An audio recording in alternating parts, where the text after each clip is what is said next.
Okay lang. Ligaw lang naman yun. Hindi. Kasi, para sa akin, parang pangalawang magulang na natin sila. Tsaka, syempre, iba na yung turing natin sa nila. Parang, nakakaano namang papatulan mo pa sila. Siyempre hindi. Kasi ang obligasyon lang nila magturo. Hindi naman pwedeng ligawan nila yung estudyante nila. Diba, according to sa Code of Ethics ng mga professionals, bawal magkaroon ng relationship ang mga professor sa mga student. Okay lang, kasi normal naman ang paliligaw, wala namang masama dun eh.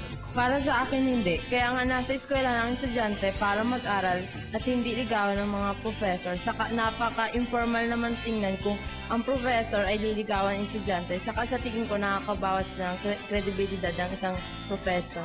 Sa akin hindi. Kasi masyadong pangit tingnan yun between me and the professor. Kasi masyadong nakaka-distract ng pag-aaral.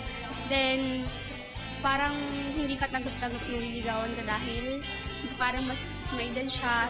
Parang yun, parang rules din yun na pinagbabawal ng school dahil pangit yung tingin. Oo, kasi para naman tumaas yung grades ko. Kayo! Ano sa tingin nyo?